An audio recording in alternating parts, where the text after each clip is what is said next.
السلام عليكم ورحمة الله وبركاته. الحمد لله رب العالمين والصلاة والسلام على سيدنا محمد وعلى آله وصحبه أجمعين وما توفيقي إلا بالله لا حول ولا قوة إلا بالله العلي العظيم. سبحانك لا علم لنا إلا ما علمتنا إنك أنت العليم الحكيم. கண்ணியத்துக்குரிய பெரியோர்களே, அன்பார்ந்த சகோதரர்களே, உலகத்திலே வாழுகின்ற முஸ்லிம்கள் அனைவரும் 4 மதுஹபுகளில் ஏதாவது ஒரு மதுஹபை பின்பற்றிக் கொண்டிருக்கிறார்கள். ஷாஃபிஈ மதுஹப், ஹனஃபி மதுஹப், மாலிகி மதுஹப், ஹம்பலி மதுஹப். எந்த ஒரு நாட்டிற்கு சென்றாலும் எந்த பகுதிக்கு சென்றாலும் முஸ்லிம்கள் இந்த 4 ஏதாவது ஒரு மதுஹபை பின்பற்றி கொண்டிருப்பார்கள். இன்னொரு விஷயத்தையும் நாம் அறிந்து கொண்டால் நல்லது.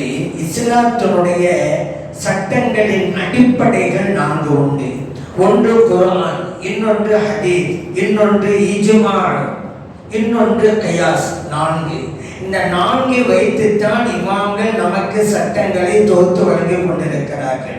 முதலாவதாக குர்ஆன். குர்ஆனை பின்பற்ற வேண்டும். இறைவன் குர்ஆனிலே யா அய்யுஹல்லதீன ஆமனு அத்தீஉல்லாஹ், அல்லாஹ்வுக்கு நீங்கள் வழிபட்டு நடங்கள் என்று சொல்லி காட்டுகிறான். குர்ஆனை பின்பற்ற வேண்டும்.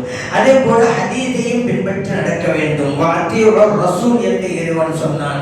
இறைத்தூதர் ஸல்லல்லாஹு அலைஹி வஸல்லம் அவர்களையும் நீங்கள் பின்பற்ற வேண்டும் என்று அந்த குர்ஆன் ஹதீஸ் தெரிந்து கொண்டோம். அதே போன்றுதான் இஜ்மா, கியாஸ். இந்த 4ஐயும் உள்ளடக்கி இறைவன் ஒரு வசனத்தில் சொல்லி காட்டுகிறான். யா அய்யுஹல்லதீன ஆமனு, இறை நம்பிக்கையாளர்களே, அத்தீஉல்லாஹ், அல்லாஹ்வுக்கு வழிபட்டு நடங்கள், குர்ஆனை பின்பற்றுங்கள் என்று அர்த்தம். அடுத்ததாக சொன்னான் அத்தீஉர் ரசூல், இறைத்தூதர் ஸல்லல்லாஹு அலைஹி வஸல்லம் அவர்களுக்கு வழிபட்டு நடங்கள், ஹதீஸை பின்பற்றுங்கள் என்பது பொருளாகும். மூன்றாவதாக இறைவன் சொன்னான் உலில் அம்ரி மின்கும், உங்களில் கல்வி ஞானம் பெற்றவர்களையும் நீங்கள் பின்பற்றி நடங்கள். அதுதான் இஜ்மா. இஜ்மா என்றால் ஒரு காலத்தில் வாழுகின்ற உலமா பெருமக்கள் எல்லாம் ஒரு விஷயத்தில் ஏகோபித்த ஒரு கருத்தை சொல்வது. அது சஹாபா பெருமக்கள் காலமாக இருந்தாலும் சரிதான். நபி ஸல்லல்லாஹு அலைஹி வஸல்லம் அவர்கள் இல்லாத, அவருடைய காலத்திலே இல்லாத ஏதோ ஒரு சப்ஜெக்ட், புதிய விவரம் சஹாபா பெருமக்களுக்கு மத்தியில் ஏற்பட்டால் இதுதான் இதற்குண்டான தீர்வு என்று சஹாபா பெருமக்கள் அத்தனை பேரும் முடிவெடுத்து விட்டால் அதற்கு பெயர் தான் இஜ்மா. காரணம், அத்தனை பேரும் ஏகோபித்த ஒரு கருத்திலே இருக்கிறார்கள் என்பதாகும். இறைவன் உலில் அம்ரி மின்கும், உங்களில் கல்விஞானம் உள்ளவர்களையும் பின்பற்றி நடங்கள் என்பதுதான் இஜ்மா, ஏகோபித்த கருத்தை பின்பற்றி நடப்பது. அதற்கு பிறகு இறைவன் அந்த வசனத்திலே தொடராக சொல்லி காட்டுகிறான். ஃபஇன் தனாஸஅதும் ஃபீ ஷைஇன் ஃபருத்தூஹு இலல்லாஹி வர் ரசூல். ஒரு விஷயத்திலே உங்களுக்கு கருத்து வேறுபாடு ஏற்பட்டு விட்டால், குர்ஆனிலும் அதற்குண்டான தீர்வு நமக்கு தெளிவாக தெரியவில்லை, ஹதீஸிலும் தெளிவாக நமக்கு தெரியவில்லை, இஜ்மாவிலும் தெளிவாக நமக்கு தெரியவில்லை என்றால் அதற்கு எப்படி நீங்கள் தீர்வு காண்பது? கருத்து வேறுபாடு வந்துவிட்டது. இப்பொழுது இறைவன் சொன்னால் நீங்கள் குர்ஆனின் பக்கமும் திரும்பி விடுங்கள், ஹதீஸின் பக்கமும் திரும்பி விடுங்கள். அப்படியானால் குர்ஆனையும் ஹதீஸையும் மையமாக வைத்துக் கொண்டு இந்த பிரச்சனைக்கு நீங்கள் தீர்வு காணுங்கள். அதுதான் கியாஸ். கியாஸ் என்றால் என்ன? ஒரு சட்டத்தை பின்பற்றி அதே போன்று இன்னொரு சட்டத்திற்கும் தீர்வு காண்பது. ஒரு சட்டம் இருக்கிறது, அதற்கு ஒரு காரணமும் இருக்கிறது என்று வைத்துக் கொள்ளுங்கள். அதே காரணம் வேறொன்றிலும் இருந்தால் இதற்குண்டான சட்டம் அதற்கு வந்துவிடும். காரணம், இந்த சட்டம் நமக்கு தெரிகிறது, அதற்குண்டான காரணமும் தெரிகிறது. வேறொரு புதிய சட்டம் வருகிறது, காரணம் என்று பார்க்கின்ற போது இதற்குண்டான காரணம் அங்கேயும் இருக்கிறது. அப்படியான இதற்குண்டான சட்டம் தான் அதற்கும். இதற்கு தான் ஒப்பீடு செய்தல் என்பார்கள். ஒரு சட்டத்தை ஒப்பீடு செய்து இன்னொரு சட்டத்தை கூறுவது, இதற்கு கியாஸ் என்று சொல்வார்கள். இப்ப அடுத்து இந்த கியாஸுக்கு ஒரு உதாரணம் சொல்றதா இருந்தா, இஜ்மாவுக்கு அல்லாஹ் குர்ஆன்ல வமை யுஷாபிகர் ரசூல் என்ற வசனத்துல சொல்லி காட்டினான். வயத்தபிய கைர சபீல் மூமினின், மூமின்களுடைய வழி அல்லாத வேறொரு வழியை ஒருவர் பின்பற்றினால் நுவல்லிஹி மாத்தவல்லா, அவர் போகிற போக்கிலேயே அவரை நாம் விட்டு விடுவோம். நுவல்லிஹி மாத்தவல்லா அவன் உஸ்லிஹி ஜஹன்னம், அவரை நரகத்திலே கொண்டு போய் சேர்த்து விடுவோம். வசாத்து மசீரா, அவர் போகின்ற வழிதான் மிகவும் தீய தீய வழி என்று இறைவன் சொல்கிறான். இப்போ மூமின்கள் எல்லாம் ஒரு வழியிலே சென்றால் அந்த வழியில் தான் அத்தனை பேரும் செல்ல வேண்டும். ஒரு பிரிச்சுக்கிட்டு அவங்கெல்லாம் சொன்னா எங்களுக்கு என்ன இருக்கு, அதை கேட்க மாட்டோம் சொன்னா இதுதான் நடக்கும். என்ன நடக்கும்? அது தீய வழி, நரகத்திலே கொண்டு போய் சேர்ப்போம், அவர் போகிற போக்கிலே நாம் விட்டுவோம் என்றெல்லாம் இறைவன் சொல்லி காட்டுகிறார். இதை இஜ்மா ஏகோபித்த ஒரு கருத்தை ஒரு காலத்து உலமா பெருமக்கள் எடுத்து விட்டால் அதை ஏற்று நடக்க வேண்டும் என்பதுதான் இந்த வசனத்துடைய பொருள். கியாஸ் என்றால் ஒப்பீடு செய்தல். நபி ஸல்லல்லாஹு அலைஹி வஸல்லம் அவங்ககிட்ட ஒரு சஹாபி வந்தாங்க. யா ரசூலல்லாஹ், என் சகோதரி ஹஜ் செய்யணும்னு நேர்ச்சி பண்ணியிருந்தாங்க. அதை நிறைவேற்றுவதற்கு முன்பாகவே இந்த உலகத்தை விட்டு மறைஞ்சிட்டாங்க, வஃபாத் ஆயிட்டாங்க. இப்ப என் சகோதரிக்காக நான் ஹஜ்ஜை நிறைவேற்றலாமா அப்படிங்கிறாங்க. இப்ப நபி ஸல்லல்லாஹு அலைஹி வஸல்லம் அவர்கள் அந்த தோழர் கேட்ட கேள்விக்கு பதில் அளிப்பதற்கு முன்னாலே இவர்கள் ஒரு கேள்வி வைக்கிறார்கள் அந்த தோழரிடம். இப்ப ஸல்லல்லாஹு கேட்டாங்க, தோழரே, இறந்து போன உங்கள் சகோதரிக்கு கடன் இருந்தால் அந்த கடனை அடைப்பீர்களா மாட்டீர்களா அப்படின்னு. அந்த தோழர் சொன்னாங்க, நிச்சயமாக அடைப்பேன் யார சொல்லலாம், என் சகோதரிக்கு உண்டான கடன் அல்லவா அது. இப்ப நபி ஸல்லல்லாஹு அலைஹி வஸல்லம் சொன்னாங்க, அப்படியா, அப்படியானால் அல்லாஹ்வுக்கு ஆற்ற வேண்டிய கடனை அடையுங்கள் என்றார்கள். புகாரிலே பதிவு செய்யப்பட்ட ஹதீஸ். ஒருவர் நேர்ச்சை செய்தால் அது அவருக்கு கடமையாகிவிடும். அது அல்லாஹ்வுக்காக ஆற்ற வேண்டிய கடமை, கடன் அது. இப்ப நபி ஸல்லல்லாஹு அலைஹி வஸல்லம் அவர்கள் வந்து கேள்வி கேட்டாங்கல்ல தோழரு, அவங்களுக்கு நேரடியா பதில் சொல்லியிருக்கலாம். என்ன, என்னுடைய இறந்து போன சகோதரிக்காக நான் ஹஜ்ஜை நிறைவேற்றலாமா அப்படின்னு கேட்டா நிறைவேற்றுங்க அப்படின்னு சொல்லியிருக்கலாம்ல. ஆனா அதுக்கு முன்னால ஒரு கேள்வி வைக்கிறான் பாருங்க, உங்கள் சகோதரிக்கு கடன் இருந்தால் அடைப்பீர்களா மாட்டீர்களா? அடைப்பேன் யார சொல்லலாம். அப்படித்தாங்க இந்த அல்லாஹ்வுடைய கடன். ஒரு சட்டத்தை வைத்து இன்னொரு சட்டத்தையும் எடுத்துக் கொள்ளுங்கள் என்பதற்காகத்தான் இந்த கேள்வி வைக்கிறார்கள் நபிகள் நாயகம் ஸல்லல்லாஹு அலைஹி வஸல்லம் அவர்கள். அதே போல ஒரு பெண்மணியார் ஒரு சட்டத்தை தெரிந்து கொள்வதற்காக மார்க்க அறிஞர்கள் இருக்கிற இடத்துக்கு வந்தாங்க. ஒரு இடத்துல ஹதீஸ்களை அறிவிக்கிற முஹத்திஸீன்கள் இருக்கிற ஒரு கூட்டம் இருந்தது. அதை தாண்டி இன்னொரு கூட்டம், அவர்கள் குர்ஆனையும் ஹதீஸையும் வைத்து ஆய்வு செய்து சட்டங்களை தொகுத்து வழங்கக்கூடிய ஃபுகஹாக்கள் அவங்க இருந்தாங்க. இந்த பெண்மணியார் வந்தாங்க, முஹத்திஸீன்கள் ஹதீஸ்களை இமாம்களை சந்திச்சாங்க.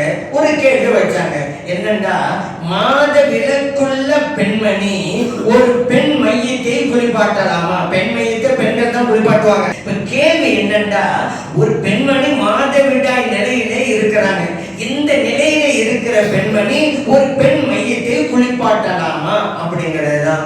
அந்த ஹதீஸ்களை இமாம்கள் எல்லாம் யோசிச்சாங்க, இப்படி ஒரு ஹதீஸ் நமக்கு இல்லையே. நபி ஸல்லல்லாஹு அலைஹி வஸல்லம் அவர்கள் இந்த மாதிரி கருத்து தெரிவிக்கிற ஹதீஸ் அறிவிச்சதா நமக்கு இதுவரைக்கும் கிடைக்கலையே அப்படி யோசிச்சு சொன்னாங்க, எங்களுக்கு இதுக்கு உண்டான ஆதாரம் இல்லை, அங்க போங்க, ஃபுகஹாக்கள் காமிக்கிறாங்க, குர்ஆன் ஹதீஸ் ஆய்வு சட்டம் சொல்லுவாங்கல்ல, அவங்க அங்க போய் கேளுங்க. இந்த பெண்மணியார் அங்க போனாங்க, இதே சட்டத்தை கேட்டாங்க. அந்த ஃபுகஹாக்களான மார்க்க சொன்னாங்க, குளிப்பாட்டலாமே அப்படின்னாங்க. மாத விலக்குள்ள பெண்மணி பெண் மையத்தை குளிப்பாட்டலாம் அப்படின்ட்டாங்க. அந்த பெண்மணியும் திரும்பிட்டாங்க. வரும்போது ஹதீஸ்கள் இமாம்கள் அந்த பெண்மணியார்ட்ட கேட்டாங்க, போய் கேட்டீங்களா? கேட்டேன். என்ன சொன்னாங்க? குளிப்பாட்டலாம்னு சொல்லிவிட்டாங்க அப்படின்னு. சரி, அந்த பெண்மணி போயிட்டாங்க. இப்போ ஹதீஸ்களை இமாம்கள் அந்த ஃபுகஹாக்கிட்ட கேட்டாங்க, எதை வைத்து குளிப்பாட்டலாம் என்று நீங்க சொன்னீங்க? அவங்க சொன்னாங்க, எல்லாம் நீங்க அறிவிச்ச ஹதீஸ் தாங்க. ஏன்னா அவங்க நம்ம ஹதீஸ்கள்லாம் ஹதீஸ்களை வல்லுநர்கள் அல்லவா, ஹதீஸ்களை அவர்கள் அறிவித்தவர்கள் அல்லவா, நீங்க அறிவிச்ச ஹதீஸை வச்சுதாங்க நாங்க பதில் சொன்னோம். நாங்க அறிவித்த ஹதீஸ் தான். இப்படி ஒரு ஹதீஸை நாங்க கேட்கவும் இல்லை, சொல்லவும் இல்லையே. இப்பதான் பொக்காக சொன்னாங்க, நீங்க ஒரு ஹதீஸை சொன்னீங்க, ஞாபகம் இருக்குதா? அதாவது நபி ஸல்லல்லாஹு அலைஹி வஸல்லம் அவர்கள் ஒரு சமயத்திலே ஆயிஷா சித்திகா ரலியல்லாஹு அன்ஹா அவங்கட்ட சொல்றாங்க, ஆயிஷாவே அந்த தொழுகை விரிப்பை எடுத்து கொடு அப்படிங்கிறாங்க. ஆயிஷா சித்திகா ரலியல்லாஹு அன்ஹா சொன்னாங்க, யா ரசூலல்லாஹ், நான் மாத விலக்குள்ள நிலையிலே இருக்கிறேன், எப்படி அந்த தொழுகை விரிப்பை என் கையால தொடுறது, தொட்டி எடுப்பது அப்படின்னாங்க. இப்ப நபி ஸல்லல்லாஹு அலைஹி வஸல்லம் சொன்னாங்க, ஆயிஷாவே, இன்ன ஹைலத்தகி லைஸத் பி யதிகி, உன்னுடைய மாதவிடாய் உன் கையிலே கிடையாது, எடுத்து தா என்றார்கள். ஆயிஷா சித்தியக்கா ரலியல்லாஹு அன்ஹா அவர்கள் அதை எடுத்தும் கொடுத்தார்கள். இந்த ஹதீஸ் முஸ்லிமிலே பதிவு செய்யப்பட்ட ஹதீஸ். இப்போ ஃபுகாஹா சொன்னாங்க, இந்த ஹதீஸ் நீங்க அறிவிச்சீங்களா? இந்த ஹதீஸ் அறிவிச்சோம். இந்த ஹதீஸ் வச்சு தாங்க நான் திருப்பி போடணும். என்ன? தொழுகை விரிப்பை எடுக்கும் போது நபி ஸல்லல்லாஹு அலைஹி வஸல்லம் அவர்கள் சொன்னது என்ன? உன் கையில் மாதவிடாய் இல்லை, ஆகவே தொழுகை விரிப்பை தொட்டு எடுனாங்கல்ல, அதை வச்சுக்கிட்டு தான் கையிலே மாதவிடாய் இல்லை, எனவே பெண்மையத்தை குளிப்பாட்டவும் செய்யலாம் என்று நாங்கள் சொன்னோம் என்று சொன்னாங்க. ஒரு ஹதீஸிலே வருகிற கருத்தை வைத்து இன்னொரு சட்டத்திற்கு தீர்வு காண்பது, இதற்குத்தான் கியாஸ் அப்படின்னு சொல்லுவாங்க. இப்ப நம்ம மதுஹப் என்று சொல்கிறோம். ஷாஃபிஈ மதுஹப், ஹனஃபி மதுஹப் என்றெல்லாம் சொல்றோம்ல. உலகத்திலே 4 மதுஹப் இருக்குது. ஆனா இந்தியாவிலே தமிழகத்திலே 2 மதுஹப்கள், ஷாஃபிஈ ஹனஃபி என்று. ஷாஃபி மதுஹப் என்றால் என்ன, ஹனஃபி மதுஹப் என்றால் என்ன அப்படின்னு கேட்கலாம். குர்ஆனுக்கும் ஹதீஸுக்கும் இமாம் ஷாஃபிஈ ரஹ்மத்துல்லாஹி அலைஹி அவர்கள் கொடுக்கிற விளக்கத்தின் பிரகாரம் நடந்தால் ஷாஃபிஈ மதுஹப். குர்ஆனுக்கும் ஹதீஸுக்கும் இமாம் ஹனஃபி ரஹ்மத்துல்லாஹி அலைஹி அவர்கள் கொடுக்கிற விளக்கத்தின் பிரகாரம் நடந்தால் ஹனஃபி மதுஹப். அப்ப மதுஹப் என்று சொன்னாலும் பின்பற்றுவது என்பது குர்ஆனையும் ஹதீஸை தான். அதை நம்ம நினைவில் வைக்கணும். ஷாஃபி மதுஹப்பும் ஷாஃபி இமாம் குர்ஆனை ஹதீஸையும் விட்டுவிட்டு நமக்கு மூணாவதா ஒரு கருத்தை சொல்லல. குர்ஆனை ஹதீஸையும் ஆய்வு செஞ்சு அதுல இருந்து அவங்க சட்டம் தர்றாங்க. இவருடைய விளக்கத்தை நாம் பின்பற்றுகிறோம் என்பதால் ஷாஃபிஈ மதுஹப். அதே போன்றுதான் ஹனஃபி இமாம் அவர்களும். இப்போ நீங்க கேட்கலாம், சரி குர்ஆனுக்கும் ஹதீஸுக்கும் விளக்கம் தர்றாங்க ஷாஃபி இமாம் ரஹ்மத்துல்லாஹி அலைஹி, ஹனஃபி இமாம் ரஹ்மத்துல்லாஹி அலைஹி அப்படின்னு நீங்க, சரி குர்ஆனுக்கும் ஹதீஸுக்கும் விளக்கம் சொன்னா எல்லா இமாம்களும் ஒரே கருத்தை சொல்லிட வேண்டியது தானே, எல்லா மதுஹப்லயும் ஒரே சட்டம் இருக்க வேண்டியது தானே. ஆனா அப்படி இல்லையே. ஹனஃபி மதுஹப்ல ஒரு சட்டமா இருக்கும், ஷாஃபி மதுஹப்ல இன்னொரு சட்டமோட இருக்கிறது. ஆனா பிரிவு சட்டங்களில் மட்டும்தான், அடிப்படை சட்டங்களில் அல்ல. அடிப்படை சட்டங்கள் எல்லாம் எல்லா மதுஹப்களும் ஒன்றுதான். பிரிவு சட்டங்களில் எல்லா பிரிவு சட்டங்களும் அல்ல, ஒரு சிலவற்றில் ஏன் கருத்து வேறுபாடு வருகிறது? இமாம்கள் எல்லாம் குர்ஆன் ஹதீஸை பற்றி தானே சொல்றாங்க என்று நீங்க கேட்கலாம். நாம் சொன்னோம் அல்லவா, குர்ஆனையும் ஹதீஸையும் ஆய்வு செய்துதான் சட்டங்களை தருகிறார்கள் என்று. அப்படி ஆய்வு செய்கின்ற போது கருத்து வேறுபாடு உண்டாகிறது, அதுதான் இயற்கை. உதாரணத்துக்கு சொன்னா, ஒருவர் தன் மனைவியை தொடுகிறார். ஒது இருக்குது, மனைவியை தொடுறாரு, திரை இல்லாம, திரைக்கு மேல தொட்டுட்டா பிரச்சனை இல்லை, திரை இல்லாம இப்படி தொட்டாருன்னு வச்சுக்கிறேன், ஒது முறிந்து போய்விடும் ஷாஃபிஈ மதுஹபில். ஆனால் ஹனஃபி மதுஹபில் ஒது முறியாது. கணவர் மனைவியை ஒதுவோடு தொட்டால், திரை இல்லாமல் தொட்டாலும் கூட ஒது முறியாது. யாரு நீங்க ஹனஃபி மதுஹப், ஷாஃபி மதுஹப் எல்லாம் குர்ஆன் ஹதீஸ்ல இருந்தாலும் சட்டத்தை தர்றாங்க. இவங்க ஒது முறியுங்கிறாங்க, ஷாஃபி இமாம் ரஹ்மத்துல்லாஹி அலைஹி ஒது முடியாதுங்கிறாங்க, ஹனஃபி இமாம் ரஹ்மத்துல்லாஹி அலைஹி. ஏன் இந்த வேறுபாடு? 2 இமாம்களும் குர்ஆன் ஹதீஸை ஆய்வு பண்ணி தானே சொன்னாங்க என்று நீங்க கேட்கலாம். அதே ஆய்வு தான் இந்த கருத்து வேறுபாட்டுக்கு காரணம். ஏன் தெரியுமா? ஒது முறியும் முடியாதுங்கிறது ஒரு வசனம் தான். இறைவன் குர்ஆனில் என்னென்ன காரியங்களை செய்தால் ஒது முறியும் என்பதை பட்டியல் போட்டு சொல்கின்ற போது, அவுலா மஸ்துமுன் நிசா, உங்கள் துணைவியரை நீங்கள் தொட்டு விட்டார் என்றும் சொல்லி காட்டலாம். குர்ஆனிலே இறைவன் சொன்னது லாமஸ என்றால் தொடுதல், அன்னிசா என்றால் துணைவியர்கள். உங்கள் துணைவியரை நீங்கள் தொட்டாலும் ஒது முறிந்து போய்விடும் என்று இறைவன் சொல்லி காட்டுகிறார். இதுல ஷாஃபி இமாம் ரஹ்மத்துல்லாஹி அலைஹி சொல்றாங்க, இறைவன் லாமஸ்ங்கிற வார்த்தையை யூஸ் பண்றான். லாமஸ்ங்கிற வார்த்தை என்ன அர்த்தம்? அரபி மொழியில மஸ்ஸ தொடுதல்னு அர்த்தம். எனவே இறைவன் சொன்னதை அப்படியே நான் ஃபாலோ பண்ணி சொல்றேன். துணைவியரை தொட்டால் ஒது முறிந்துவிடும் என்று இறைவன் சொன்னான் அல்லவா, அதை அப்படியே பின்பற்றி நான் இந்த சட்டத்தை வளர்த்தேன் அப்படின்ட்டாங்க. ஹனஃபி இமாம் ரஹ்மத்துல்லாஹி அலைஹி சொல்றாங்க, தொடுதல்ங்கிறது இருக்குதுங்க. தொடுதல்னா வெறுமனே கையால் இப்படி தொடுதல் என்பது அர்த்தம் அல்ல. மனைவியோடு சேர்ந்தால், மனைவியோடு உடலுறவு கொண்டால், அதைத்தான் இறைவன் சமிக்கையா சொல்லி காட்டுகிறான். சில விஷயங்கள்ல வெளிப்படையா சொல்லுவோம், இன்னும் சில விஷயங்களை சமிக்கையாக சொல்லுவோம். இறைவன் இங்கே சமிக்கையா சொல்லி காட்டுகிறான், உங்கள் துணைவியரை தொட்டால். இப்படி தொடர்ந்து கருத்து அல்லது, நீங்கள் துணைவியரோடு உடலுறவு கொண்டாலும் ஒது முடிந்து போய்விடும் என்பதற்காக இறைவன் சொன்னதுதான். சரி, இப்படி அவங்க சொல்லும் பொழுது சும்மா சொல்லல, ஆதாரத்தோடு சொல்றாங்க. கேட்டி அப்படின்னா மஸ்ஸ தொடுதல்ங்கிற மீனிங் இறைவன் குர்ஆனிலே வேறு இடங்களில் எல்லாம் உடலுறவு என்கின்ற பொருளுக்கு உபயோகித்திருக்கிறான். ஒரு ஒரு இடத்துல இறைவன் சொன்னான், மின் கபலி அன் தமஸ்ஸூஹுன்ன, உங்கள் துணவியரை தொடுவதற்கு முன்பாக என்று அல்லாஹ் சொன்னான். தொடுவதற்கு முன்பாக இந்த இடத்துல தொடுதல் அல்ல, உடலுறவு கொள்வதற்கு முன்பாக. இதைத்தான் நபி முஹம்மது சொல்றாங்க. இந்த இடத்துல தொடுதல்னா இருக்கு, என்ன அர்த்தம் வைக்கிறீங்க? ஷாஃபி மதஹ்பை சார்ந்த இமாம்கள் கூட உடலுங்க அர்த்தத்தை தான் வைக்கிறாங்க. அப்பதான் இமாம் அபூ ஹனீஃபா ரஹ்மத்துல்லாஹி சொல்றாங்க, பாத்தீங்களா தொடுதல் அர்த்தம் தான் இருக்கு, உடலுங்கிற அர்த்தம் தானே அங்க வச்சீங்க, இங்கேயும் அப்படிதாங்க. தொடுதல்ங்கிற வார்த்தை இருந்தாலும் உடலுங்கிற அர்த்தம் பாருங்க. ஒரு முறியும் ஷாஃபி மதஹ், ஒரு முறியாது ஹனஃபி மதஹ், ரெண்டு பேருக்கு ஆதாரம் அவுலா மஸ்துமுன் நிசா, குர்ஆனுடைய வசனம் தான். இப்ப புரியுதா? மூன்றாவது அவங்க கருத்து சொல்றதெல்லாம் இல்ல, குர்ஆனுக்கும் அதில் விளக்கத்தை தான் அவங்க சொல்றாங்க. ஆய்வு செய்கின்ற போது கருத்து வேறுபாடு வரத்தான் செய்யும். இப்போ ஏன்னா குர்ஆன் ஹதீஸ் எல்லாம் இருக்கும்போது எங்க மதுஹப்? குர்ஆன் ஒன்று தானே, இறைத்தூதர் ஸல்லல்லாஹு அலைஹி வஸல்லம் ஒருவர் தானே, மார்க்கம் ஒன்று தானே, ஹதீஸ் ஒன்று தானே, துபிலா ஒன்று தானே. அப்பையும் ஷாஃபி அப்பையும் ஹனபி எல்லாம் ஒன்னா இருக்கும்போது ஏங்க இந்த பிரிவு என்று கேட்டவர்கள் எல்லாம் இன்னைக்கு காணாம், தொண்டை காணாம், துணியை காணான்னு இருக்கிறாங்க. ஏன் தெரியுமா? அவங்க சொன்னால குர்ஆன் ஹதீஸை பின்பற்றினால் ஒற்றுமையாக இருக்கலாம், பிரிவு தேவையில்லை, ஷாஃபி ஹனபி பிரிவு தேவையில்லை. இப்ப அவங்க 1000 பிரிவா உட்கார்ந்து இருக்கிறாங்க, 1000 சட்டம் சொல்லிட்டு இருக்கிறாங்க. என்ன அவங்க பல ஜமாத்தா போய் ஏ பி சி டி எஃப் வாய்வழிக்கும் அந்த அளவுக்கு ஜமாத்தா பிரிஞ்சு போயிட்டாங்கன்னு வைக்கிறேன். அதுக்கு ஒரு சட்டத்தை சொல்லிட்டு இருக்கிறாங்க. அங்கதான் பிரச்சனை. சொல்ல உதாரணத்துக்கு பிறை பார்ப்பது, தத்தம் பகுதி பிறை ஒரு ஜமாத்து சொல்லுது, இல்லை சர்வதேச பிறை இன்னொரு ஜமாத்து சொல்லுது. ஜகாத் ஒவ்வொரு வருடமும் கடமை ஒரு ஜமாத்து, இன்னொரு ஜமாத்து இல்ல ஆயிரம் ஒரு தடவை கொடுத்தால் போதும் அப்படிங்கிறது. சூனியமும் கண்ணீரும் கந்திஷ்டி அதுவும் இல்லை என்கிறது ஒரு ஜமாத்து, சூனியமும் உண்டு கண்ணீரும் உண்டு என்கிறது இன்னொரு ஜமாத்து. பாத்தீங்களா? ஜும்மாவுக்கு முந்தின சுன்னத்து இல்லை என்று ஒரு ஜமாத்து சொல்லுது, ஜும்மாவுக்கு முந்தின சுன்னத்து உண்டு என்று இன்னொரு ஜமாத்து சொல்லுது. இப்பதான் நான் கேட்கிறேன், எங்களை பார்த்து கேட்டீங்கல்ல, குர்ஆன் ஒண்ணுதான், ஹதீஸ் ஒண்ணுதான், மார்க்கம் ஒண்ணுதான், ஏன் ஷாஃபி ஹனபி நீங்கல்ல? இப்ப நான் கேட்கிறேன், நீங்க எத்தனை பேரா பிரிஞ்சு உட்கார்ந்தீங்க? எல்லாரும் ஒரே குர்ஆன் தானே இருக்குது. ஏ ஜமாத்துல இருக்கக்கூடிய குர்ஆன் தானே பி ஜமாத்துல இருக்குது, பி ஜமாத்துல இருக்கக்கூடிய குர்ஆன் தானே சி ஜமாத்துல இருக்குது. அதே போல புகாரி ஷரீஃப் எடுத்துக்கோங்க, ஏ ஜமாத்துல இருக்கக்கூடிய புகாரி தானே பி ஜமாத்துல இருக்குது, சி ஜமாத்துல இருக்கு, ஒண்ணுதானே. நீங்க ஆளுநர் சட்டம் சொல்றீங்க, ஒரே சட்டம் சொல்ல முடியாது. குர்ஆன் ஹதீஸ் ஒண்ணா சொன்னீங்கல்ல, ஏன் நீங்க ஆளுநர் சட்டம் சொல்றீங்க? எல்லாரும் ஒரு குர்ஆன் தானே.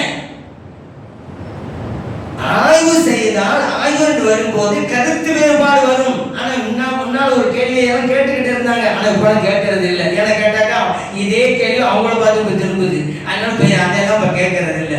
இன்னொரு விஷயம் என்னன்னு கேட்டா, ஒரு சில பேர் கேட்கலாம், ஏங்க குர்ஆன் இருக்கிறது, ஹதீஸ் இருக்கிறது, அப்படி இருக்க மதுஹபியே குர்ஆனையும் ஹதீஸையும் பின்பற்றி விடலாமே? இந்த கேள்வியே தவறானது என்கிறேன். ஏன்னா குர்ஆனும் இருக்கு, ஹதீஸும் இருக்கிறது, பின்பற்ற வேண்டியது, மதுஹபை பின்பற்ற தேவையில்லைன்னா இந்த கேள்வியில என்ன ஒரு அர்த்தம் இருக்குன்னு சொன்னா, குர்ஆன் ஹதீஸ் பின்பற்றுறதுங்கிறது ஒண்ணு, மதுஹபை பின்பற்றுறது வேறொன்னு, அப்படி மாதிரி வருது. கேள்வியே தவறு. ஏன் தெரியுமா? மதுஹபை பின்பற்றுவது என்றாலே குர்ஆனை தான் பின்பற்றுகிறோம், மதுஹபை பின்பற்றுவது என்றாலே ஹதீஸை தான் பின்பற்றுகிறோம். அந்த குர்ஆனுக்கும் ஹதீஸுக்கும் விளக்கம் இமாம்கள் எழுதே தவிர இருக்கிற சட்டங்கள் குர்ஆன் தான். ஆனால் இந்த கேள்வியை கேட்கக்கூடாது, குர்ஆனும் ஹதீஸ் இருக்கும்போது மதுஹப் எங்கன்னு கேட்கக்கூடாது. மதுஹப் என்பது குர்ஆனுடைய விளக்கம், ஹதீஸுடைய விளக்கம், அதை ஏன் வச்சுக்கணும்? சரி, அடுத்ததாக இப்போ இவர்கள் எல்லாம் இந்த விளக்கம் எல்லாம் தேவையில்லை, ஏன் இமாம்களை பின்பற்றணும்? நாமே குர்ஆனை படிக்கலாமே, நாமே ஹதீஸை படிக்கலாமே, இப்பதான் தமிழ் மொழியில எல்லாம் வந்துருச்சுல, படிச்சு பின்பற்றலாமே என்று சும்மா தத்துவத்துக்காக பேசுவாங்களே தவிர நடைமுறைக்கு சாத்தியமா? விவாதத்துக்கு சொல்லலாம் குர்ஆன் லேசு அப்படின்னு, குர்ஆன் லேசு அப்படிங்கறத நம்ம வசனங்களை காட்டி பதில் சொல்லுங்க அப்படின்னா பதில் சொல்ல முடியலன்னு வைங்க, அது ஒரு விஷயம். சரி, இப்ப என்னன்னா எல்லாராலும் எல்லாவற்றையும் புரிந்து கொள்ள முடியாது, அதுக்காக குர்ஆனையே புரிந்து கொள்ள முடியாது அப்படிங்கறதல்ல, எளிதாக புரிந்து கொள்ளக்கூடிய வசனங்களும் உண்டு, விளக்கினால்தான் விளங்க முடியும் என்கின்ற வசனங்களும் உண்டு. தாலிகல் கிதாப் லா ரைப ஃபீஹ் ஹுதல் லில் முத்தகீன், இந்த வேதம் எந்த சந்தேகம் இல்லை இறைச்சம் உள்ளவர்களுக்கு நேர்வழி காட்டும் இருக்குது. இது புரியாதா? இது புரியும்.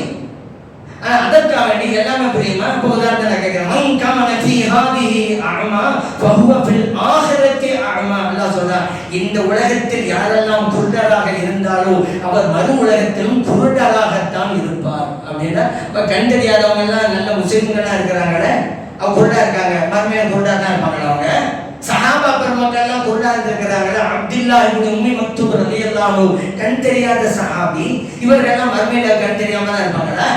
இறை மறுப்பாளர்களுக்கு கண்ணாடியே போடாம கூரிய பார்வை இருக்குது, மறுமையில அழகான பார்வையோடு வந்து இருப்பாங்களா? ஏன்னா இப்ப இறைவன் சொல்றது அப்படித்தான். இந்த உலகத்தில் குருடா, மறு உலகத்தில் குருடுங்கிறான். அப்ப எப்படி புரியணும்ல?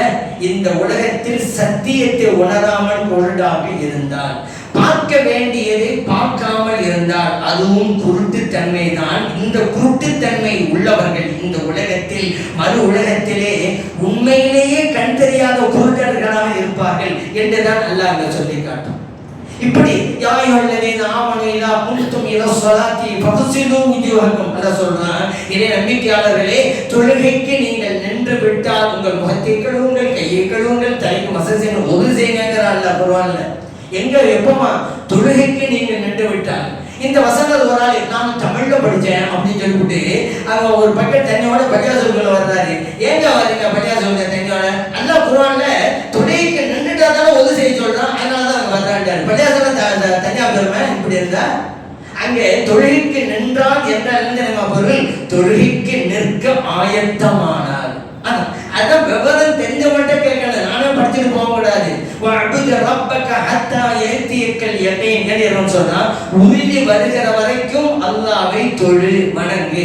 ஒரு ஆள் சொன்னாரு படிச்சு விட்டு, எனக்கு இப்போ உறுதி எல்லாம் வந்துருச்சு, அதனால என்ன வணங்க தேவையில்லைங்கிறாரு. ஏன்னா அல்லாஹ் குர்ஆன்ல உறுதி வர வரைக்கும் வணங்க சொல்றான், எனக்கு உறுதி எல்லாம் வந்துருச்சுங்க அப்படின்ட்டாரு. அதான் அர்த்தவங்க எகேன் என்றால் மௌத்து வருகின்ற வரைக்கும் நீ இறைவனை தொழு. இதெல்லாம் எப்படி தெரிந்து கொள்வது? விவரம் அறிந்தவர்களிடம் கேட்டு தெரிந்து கொள்ள வேண்டும். நானே படிப்பேன், நானே புரிவேன், அதெல்லாம் காரியம் நடக்காது. உண்மையான அரபி மொழி பேசக்கூடியவர்கள் சஹாபா பெருமக்கள், அரபி மொழியை தாய்மொழியாக கொண்டவர்கள் அந்த சஹாபா பெருமக்கள், அவர்களுக்கே இந்த குர்ஆனுடைய சில வசனங்கள் நேரடியாக வழங்கலுங்க. நபி ஸல்லல்லாஹு அலைஹி வஸல்லம் அவங்க தாங்க சொல்லி கொடுத்தாங்க. அல்லாஹ் குர்ஆன்ல நோன்பு காலத்துல சஹருக்கு சாப்பிடுறோம்ல, எது வரைக்கும் சாப்பிடலாங்கிற சட்டத்தை சொல்லும்போது குலு வஷரபு ஹத்தா யதபய்யன லக்குமுல் ஹைத்துல் அபியதி மினல் ஹைத்தில் அஸ்வதி அப்படிங்கிறான். உண்ணுங்கள், பருகுங்கள், கருப்பு கயிறிலிருந்து வெள்ளை கயிறு தெரிகின்ற வரைக்கும் நீங்க சாப்பிடலாம், குடிக்கலாம் அப்படின்ட்டான். ஒரு சஹாபி இந்த வசனத்தை படிச்சுட்டு வெள்ளை கயிறு ஒண்ணு, கருப்பு கயிறு ஒண்ணு எடுத்து தலையணைக்கு கீழே வச்சுட்டாங்க. காலை வரைக்கும் ஒண்ணுமே புரியல, கயிறு கயிறாதான் இருக்குது, ஒண்ணுமே புரியல. அடுத்த நாள் நபி ஸல்லல்லாஹு அலைஹி வஸல்லம் வந்து யார சொல்லலாம், அல்லாஹ் சொன்னா கருப்பு கயிறிலிருந்து வெள்ளை கயிறு தெரிகின்ற வரைக்கும் உண்ணலாம் பருகலான்னு. நானே 2 கயிறை தலையணைக்கு கீழே தான் வச்சேன், ஒண்ணுமே புரியலையே யார சொல்லலாம். நபி ஸல்லல்லாஹு அலைஹி வஸல்லம் சிரிச்சாங்க. உங்களுடைய தலையணை அவ்வளவு பெரியதா என்று கேட்டாங்க. ஏன் தெரியுமா? அதுக்கு விளக்கம் சொன்னாங்க பாருங்க நபி ஸல்லல்லாஹு அலைஹி வஸல்லம் அவர்கள். இறைவன் வெள்ளை கயிறு என்று சொன்னால என்ன தெரியுமா? பயாதுன் நஹார், பகலின் வெளிச்சம் அப்படின்னு அர்த்தம். கருப்பு கயிறு இறைவன் சொன்னால சவாதுல் லைல், இரவினுடைய இருட்டு என்பது அது பொருள். அப்படின்னா என்ன அர்த்தம்? இரவினுடைய இருள் அகன்று வைகரை வெளிச்சம் தெரிகிற வரைக்கும் நீங்க உண்ணலாம், பருகலாம். அதான் சுபுடைய நேரம், ஃபஜ்ருடைய நேரம். இருள் அகன்று விடுகிறது, வைகரை ஆரம்பித்து விடுகிறது, சுபுடைய நேரம்.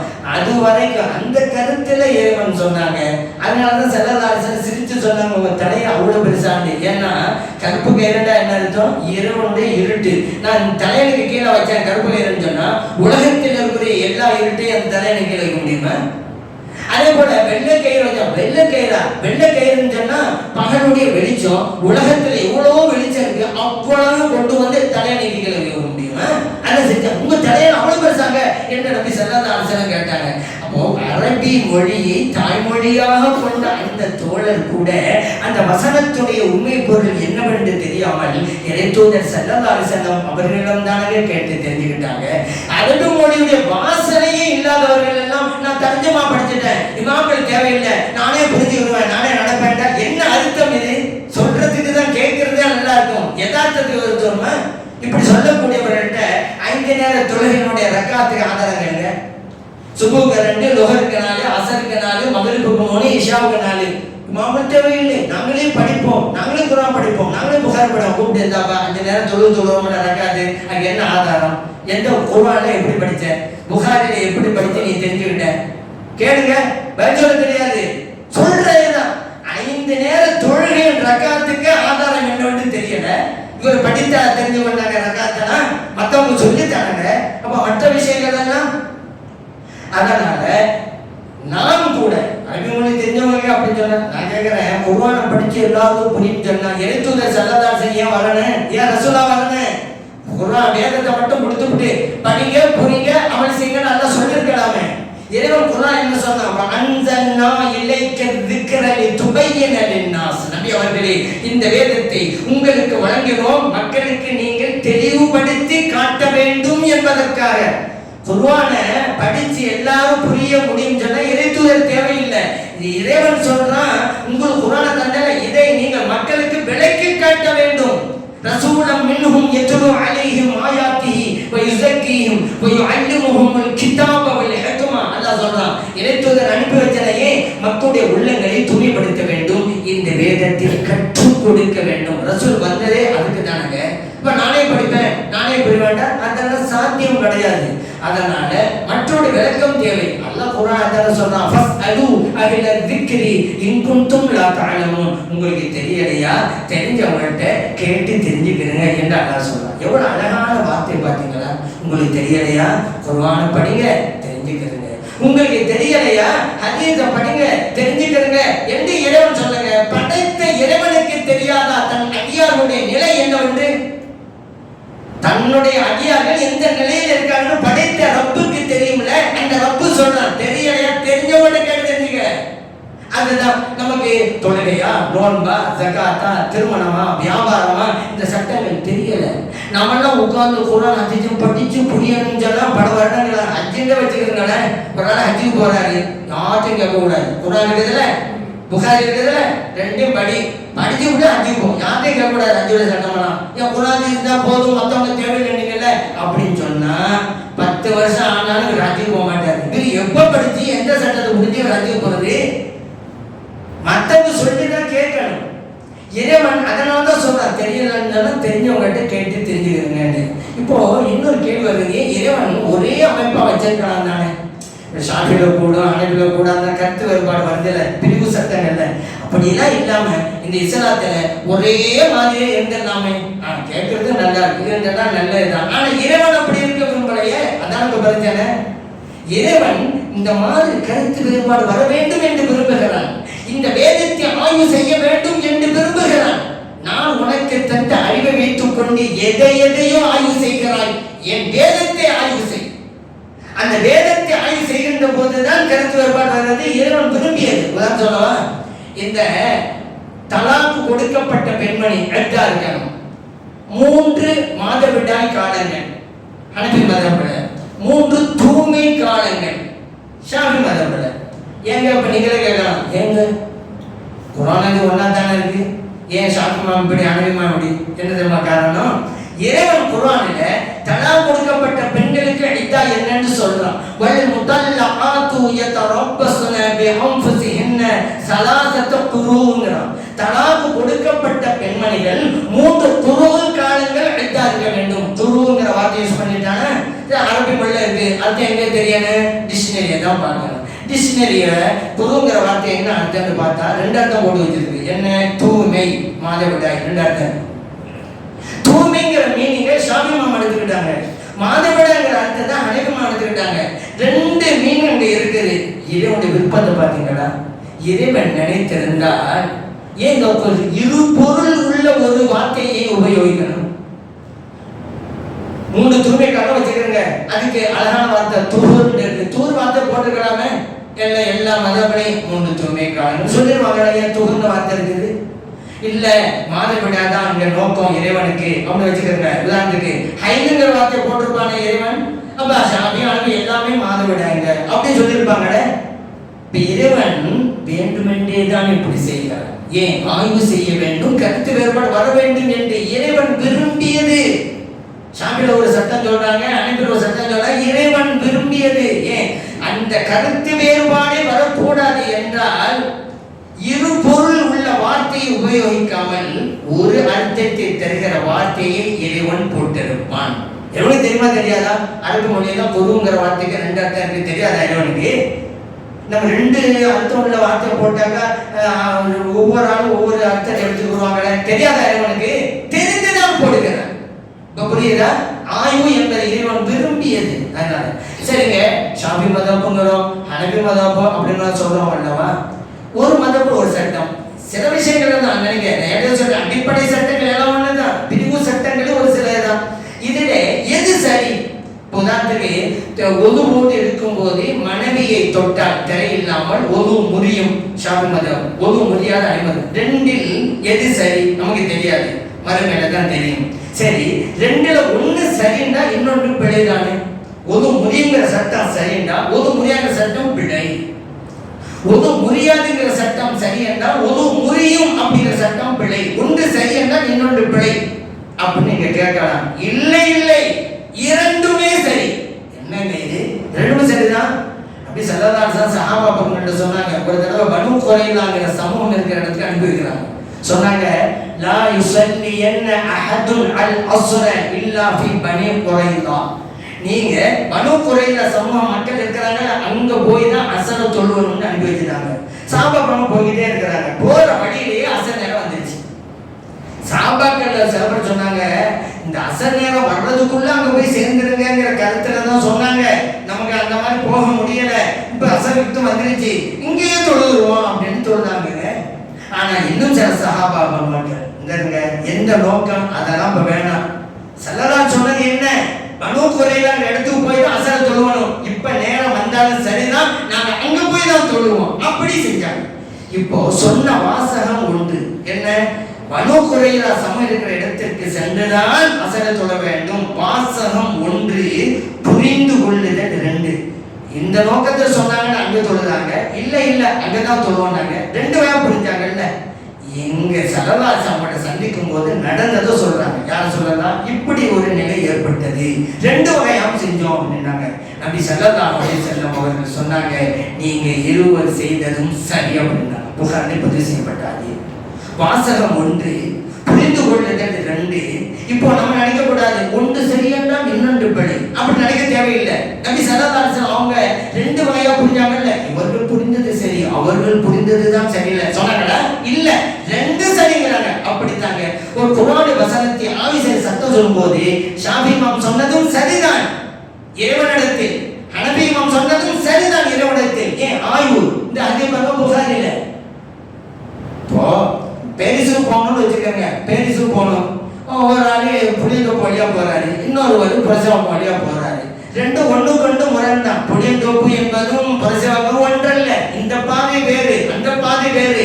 ஆனால் 2மே சரி என்போம். ஏன்? எங்க போகணும்? பேரிஸுக்கு. இந்த வழியா போனவரும் பேரிஸுக்கு தான் போறாரு, பிரசவம் வழியா போனவரும் பேரிஸா போறாரு. பாதை 2, இலக்கு 1. அங்க போய் சேர்றது.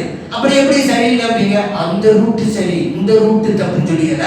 2 பேருமே சரியான இடத்துல தான் போய் சேர்றாங்க.